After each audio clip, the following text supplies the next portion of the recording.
Olá, vamos direto ao informativo 858 do STJ. Tem muita decisão importante saindo do forno. Opa, vamos sim. A ideia aqui é descomplicar esses julgados, né? Para ajudar quem está na luta dos estudos dos concursos. Focar no que realmente cai. Exatamente. É analisar o porquê das decisões, o impacto prático delas, manter o pessoal afiado. Ótimo. Então, começando lá com os servidores. Tema 1272. Agente federal de execução penal, que está afastado, tipo férias, licença, recebe adicional noturno. Olha, não recebe. O STJ bateu o martelo.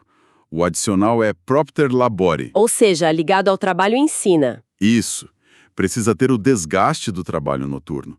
Mesmo que o afastamento conte como tempo de serviço, se não houve o trabalho à noite, não tem adicional. Está lá no artigo 75 da 8.112. Entendido.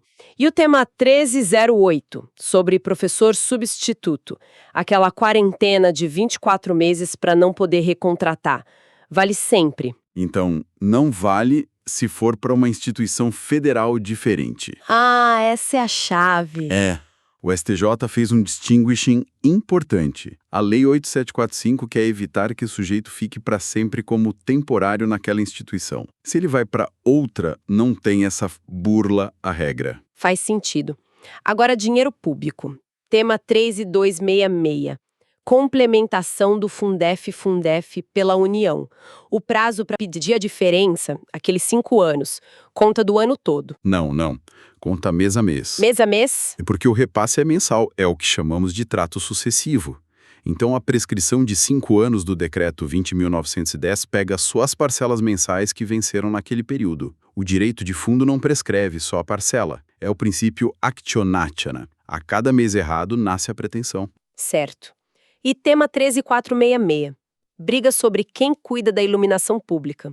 Se a discussão for só com base em resolução da ANEEL, dá para levar para o STJ via recurso especial. Não dá. Recurso especial, lá no 105 da Constituição, exige violação de lei federal. E resolução não é lei federal. Exato. É ato normativo secundário, infralegal.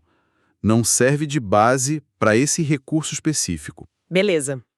E o salário do aprendiz, tema 1342. Paga contribuição patronal, GILRAT, contribuição para terceiros. Paga tudo. Sim. O contrato de aprendizagem, veja bem, é um contrato de trabalho, só que especial. Está lá no 428 da CLT. O aprendiz é segurado obrigatório. E não tem lei isentando especificamente essas contribuições para ele? Nenhuma isenção legal para isso. Aquela figura antiga de menor assistido não se aplica aqui. Mudando de área. Direito civil. Tema 1099. Comprei imóvel na planta, a construtora atrasou demais, eu desisti do negócio. Qual o prazo para eu pedir a comissão de corretagem de volta? Olha que interessante. Prazo de 10 anos. Decenal, do artigo 205 do Código Civil. 10. Pensei que fosse 3, por enriquecimento sem causa. Ah, aí que tá o pulo do gato. Não é enriquecimento sem causa. O pedido se baseia na resolução do contrato por culpa da construtora. É diferente do tema 938, que tratava de abusividade na cobrança em si. Aqui a questão é o descumprimento contratual dela. Entendi, a culpa muda tudo. E o prazo começa a contar quando? A partir do momento que o comprador sabe que a construtora se recusou a devolver tudo por causa do atraso dela. Certo. E tema 886, dívida de condomínio. Vendi o apartamento com contrato de gaveta, não registrei, quem o condomínio pode cobrar? Pode cobrar dos dois. Tanto do vendedor, que ainda está no registro como dono, quanto do comprador, que está lá na posse do imóvel. Mesmo que o condomínio nem saiba da venda? Mesmo sem saber. É a tal da legitimidade passiva concorrente. A dívida é propter rem, gruda no imóvel. Mas tem um detalhe. Qual? Se o condomínio processar só o comprador, por exemplo, e o vendedor não for parte na ação, a responsabilidade desse vendedor fica limitada ao valor do próprio imóvel. Não podem ir atrás de outros bens dele. Importante isso. Agora, uns casos mais delicados, de família, em segredo de justiça, mulher vítima de violência doméstica, fica no imóvel do casal com os filhos depois que o agressor é afastado. Ela tem que pagar aluguel para ele, pela parte dele? O STJ disse que não. Primeiro porque não seria justo, né? Contraria a própria medida protetiva. E segundo, não tem enriquecimento sem causa dela. Por quê? Porque os filhos comuns também moram lá. O uso do imóvel beneficia os filhos e, indiretamente, ambos os pais. Não é um uso exclusivo só para ela. Entendi. Outro caso sigiloso. Aposentadoria do INSS. O direito foi adquirido durante o casamento, mas o dinheiro saiu só depois do divórcio. Entra na partilha? Entra sim. O que importa é quando o direito nasceu, ou seja, o período de trabalho ou a ação judicial foi durante a união, Mesmo que o pagamento seja depois. mesmo que o pagamento venha depois. O STJ trata como se fosse verba trabalhista ou FGTS, sabe? É considerado um bem que surgiu ali e deve ser partilhado. Complexo e, ainda em família, outro caso sigiloso e bem difícil. Mãe foi vítima de violência sexual aos 14 anos, teve uma filha, que foi encaminhada para adoção. Essa mãe perde o poder familiar. Nesse caso específico analisado, o STJ decidiu que não. Entenderam que ela foi vítima, não teve suporte, não abandonou a filha de propósito, sabe? Nenhuma daquelas hipóteses do Código Civil, artigo 1638, se encaixava. E qual foi a solução, então? A multiparentalidade. Reconheceram os pais adotivos que já cuidavam da criança, mas sem tirar o poder familiar da mãe biológica.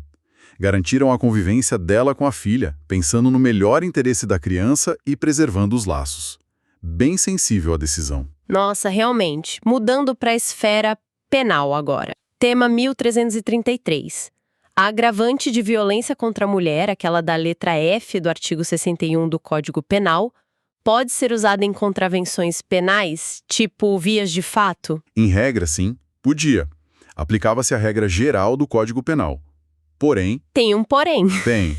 Especificamente para contravenção de vias de fato, artigo 21 da LCP, não pode mais.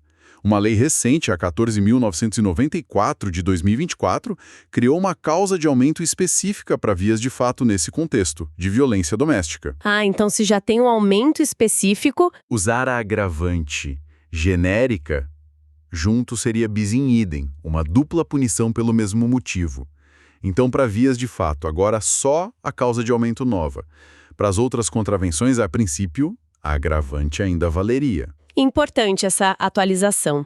E tema 1262, tráfico de drogas. Se a quantidade de droga apreendida for mínima, muito pequena, mesmo sendo uma droga pesada, tipo cocaína, isso justifica aumentar a pena base? O STJ entendeu que não.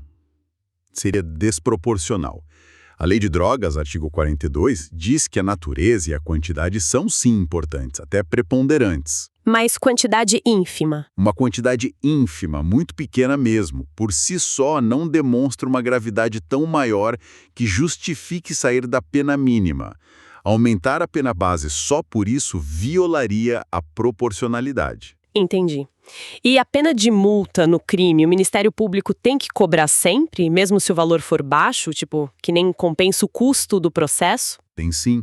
O STJ reafirmou, na linha do STF, a ADI 3150, que a multa penal não é só uma dívida comum, ela é sanção criminal. O objetivo não é só arrecadar dinheiro, então. Não, o principal é a prevenção, a punição.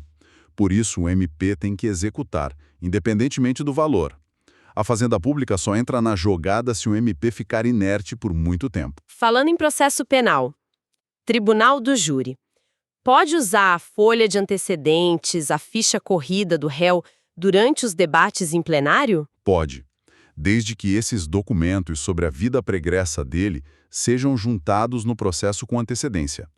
O CPP exige 3 dias úteis antes do julgamento, artigo 479. Mas não tem aquela regra que proíbe falar da pronúncia, do uso de algemas, artigo 478? Tem, mas o artigo 478, que proíbe certas referências como argumento de autoridade, tem uma lista taxativa, fechada. E nessa lista não estão os antecedentes criminais. Então, pode usar, desde que juntado antes. TJ mudou o entendimento e agora segue o STF, HC 232-254. E qual o argumento? Basicamente, não existe uma proibição expressa na lei para isso. E o Código de Processo Penal Militar, artigo 3º, permite usar a lei comum, o CPP, de forma subsidiária quando não conflita com as regras militares. Então, o ANPP é aplicável lá também. Ufa, quantos temas importantes, hein? E rapidinho, para a gente ficar de olho, o que mais vem por aí? Quais temas foram afetados para julgamento futuro nos repetitivos? Olha, tem bastante coisa tributária na fila. Tema 1369, sobre cobrança de ICMS de FAO antes da Lei Complementar 190 de 2022. Certo. Tema 1370, discutindo se tem prazos de decadência diferentes para pedir a concessão inicial do benefício do INSS e para pedir uma revisão depois. Interessante. Tema 1371, sobre o poder do fisco de arbitrar a base de cálculo do ITCMD contra o que diz a lei estadual. Tema 1372, PIS/COFINS, sobre o ICMS de FAO de novo. E tema 1373, se o IPI que a empresa não recupera entra na base de cálculo do crédito de PIS/COFINS. Muita coisa quente vindo aí, principalmente em tributário. Com certeza. Bom, cobrimos muita coisa hoje. Deu para ver como o direito está sempre se mexendo, tentando dar conta de situações cada vez mais complexas, né? Da rotina do servidor público até dramas familiares bem pesados e questões criminais delicadas. Exatamente. E acho que fica a reflexão, né? Como o judiciário tenta equilibrar a aplicação da lei, que às vezes é bem técnica, com as realidades sociais, econômicas, humanas que aparecem em cada caso desses que a gente viu. É uma busca constante por justiça na prática. Perfeito. Se caiu o convite para continuar acompanhando essa evolução. Isso aí. Mantenham-se atentos.